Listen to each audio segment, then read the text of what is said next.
Avik Roy is senior fellow at the Manhattan Institute and advisor to the Romney campaign. He obviously supports this idea. David Callahan, however, from Demo says that's not the way to save these programs. David, to you first. The idea from Romney takes away from the wealthy and boosts benefits for those with lower incomes who need it. You're against that. Well, yeah. Well, just to be clear, Social Security and Medicare are two very different programs. It's hard to confuse them. But look, you know, what Romney won't say is that both are going broke. I mean, it's the same idea, right? They're both going broke. Well, they both have some financial problems. What Romney will not say about Social Security is the obvious, which is that we need to raise Social Security payroll taxes in order to deal with its solvency problems. And that's the easiest way to deal with this. Means testing is a big, big problem because you have to go through 56 million Social Security recipients and figure out how much money they make and verify that. That's a big administrative hassle, and I don't think that would be a very popular idea. Most Americans would rather see higher taxes and keep benefits as they are than to cut benefits. So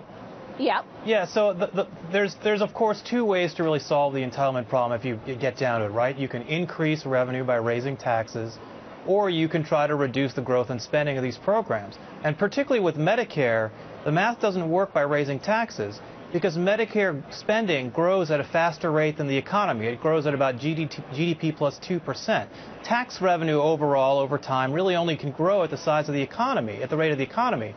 So if you raise taxes, which of course depresses economic growth, you're going to get slower economic growth, and Medicare spending is still going to go up. So yeah, in the near term, you can have some sort of stopgap measure by which you raise taxes and you, in some sort of limited window, you help out. But long term, the only way to solve the Medicare solvency issue is to really get the spending growth of Medicare to reflect that of the economy.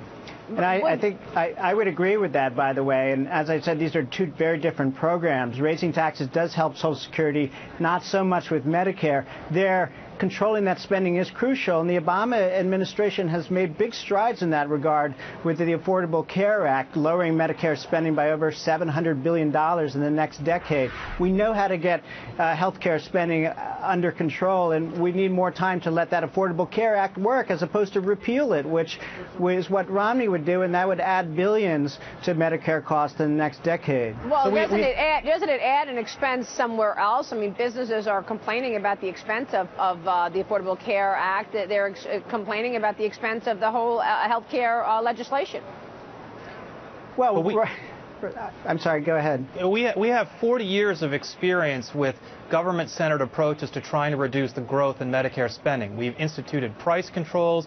We've instituted forms of rationing. Obamacare aggressively institutes rationing approaches or rationing organizations and structures into Medicare. But we've tried this, and it never works. In Europe, where like in England, for example, in the UK, they have aggressive government rationing. The growth in health care spending on an annual basis, on a per annum basis, is the same as it is in the United States. Actually, it's higher. So government-centered approaches don't work. The best way to reduce the growth in Medicare spending is to give seniors control over their own health dollars, because you're going to control your own health dollars. You're going to be a lot less wasteful, and the government's going to be controlling the same money.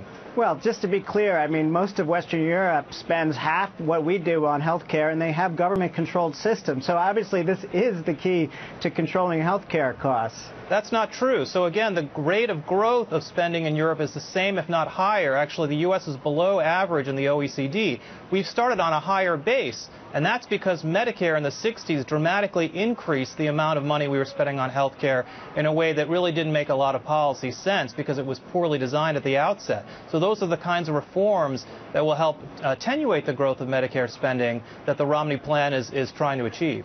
Gentlemen, thank you very much. We'll keep watching this and following it, and hopefully have you guys back. We appreciate your time tonight.